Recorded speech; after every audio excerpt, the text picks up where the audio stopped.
What up, Street Gods? Eric from the Eric blog. Alright, cool. So, I'm gonna throw some turbo thoughts at y'all. So, this is actually one of my first thoughts. What's free? So, inspired by the Meek Mill Jay-Z, but it seems like in life we want freedom, and notions of free are interesting because I think when we think about free, generally we think about like material things, like free, you know, I could buy this for free and I can't buy this for free. But actually, what does free really mean?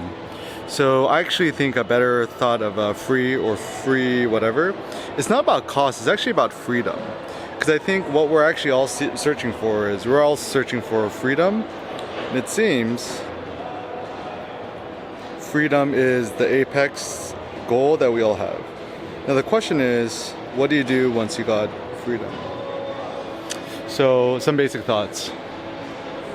And I think this is actually why I love being an American. I'm proud about being an American, whatever, is that we actually do value freedom of speech, freedom of thought, freedom of activity.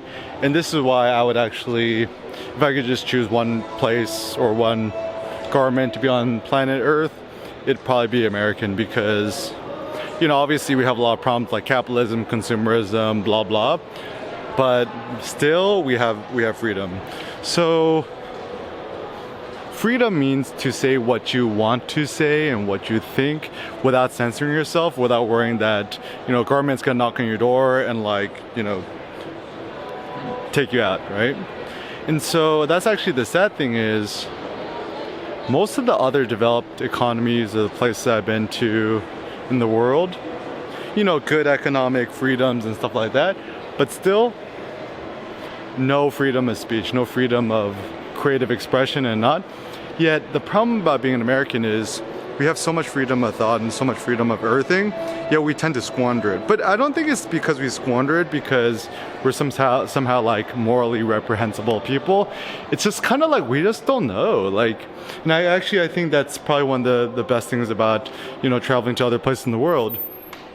You know, economy is good or whatever, but realizing that, like, you don't realize how much you appreciate something until you lose it.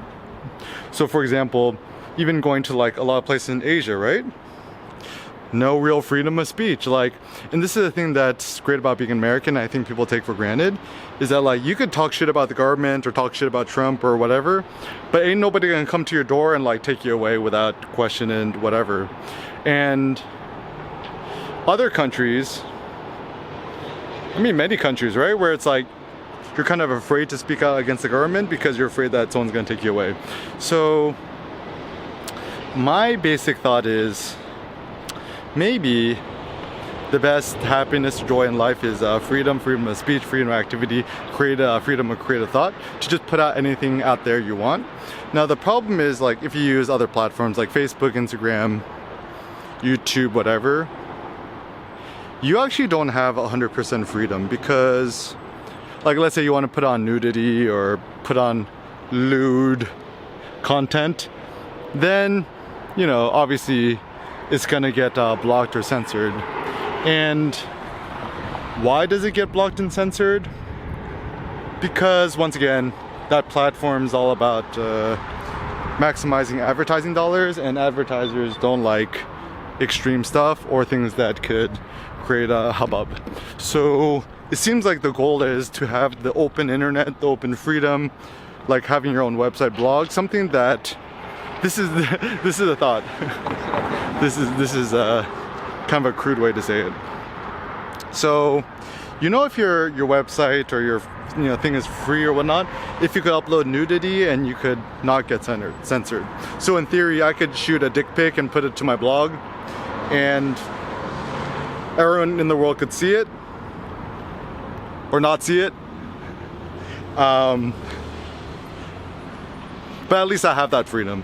And so this is actually the reason why I think Instagram is so bad for creativity, is that, like, you know, let's say you're a photographer and you're shooting some sort of, like, you know, nude whatever, and then you gotta, like, you know, censor out the nips, which I totally get, but then it's essentially, you're still kind of trapped in that metaphorical matrix. Even same things like, this is actually why I'm like nowadays I'm quite anti-video games now too, because you're trapped within that matrix, that framework, that game, and if one person don't like you, they could easily ban you from the game or whatever, and then you's fucked, right?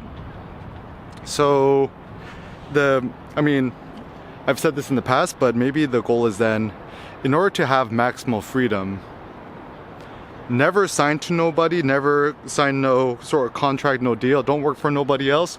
Make sure you own your platform. That means, you know, basic things like owning your own website. Go to bluehost.com, pay $4 a month or whatever, register your own domain, wordpress.org. It's free, it's open source. And generally I tend to think that anything that's open and free will tend to succeed, thrive, and exist in the long term. Anything that's kind of trapped to any sort of like third-party platform will, you know, it'll be relevant for like some years, but not forever. So for example, like, let's say your following is on Instagram. You know, is Instagram gonna be around 10 years from now? Maybe, maybe not. But if you make a website, is it gonna be around 10 years from now? Yeah, easy, right? And your website gonna be around 20 years from now, 100 years from now, assuming you pay your domain costs? Yeah, it's gonna be around. But is Facebook gonna be around 100 years from now? Uncertain. And the way it looks like it's going right now, it looks like maybe like 10, 20, 30, 40, 50 years down the line, Facebook will kind of look more like you know, Matrix virtual reality experience. And it looks like, you know, enough time, Google will kind of become like Skynet. And what else? Yeah, those are the only two big things. So in terms of, and you know, also even the problem with Apple, and you know, I actually really love Apple, and I'm a huge fan. But even the problem with Apple is that the freedom is limited on Apple too, because, you know, similarly on Apple's kind of like, you know, essentially it's the embodiment of Steve Jobs. You know, like Steve Jobs don't like porn and lewd stuff. So it's like, it's almost like you, at least the nice thing with Apple, you kind of have like a walled garden where everything is nice. It's kind of like in philosophy, Epicurus's garden, everything is nice and taking care of you. But still there's going to be some sort of limitations on freedom in the long run. And once again, it's not because people is trying to be authoritarian or whatever. I think it's just kind of the trend of modernity. But anyways, continuing. So what's free? Time is free. Life is free. Freedom of thought is free. And so it seems like in life, the ultimate goal is for you to, you know, unwire yourself from this metaphorical matrix. Seek to be self-employed, don't be employed by nobody else. That's a good goal. Another goal is to disconnect yourself from media, social media, whatever. So like, I don't think I've read the news intentionally the last like 5 to 10 years, and I've been much more focused as a consequence. Same thing with social media the last 5 years maybe. And yeah, spend more time attached to embodied reality, talking to real people, talking to strangers, and essentially just creating openly and freely without getting censored.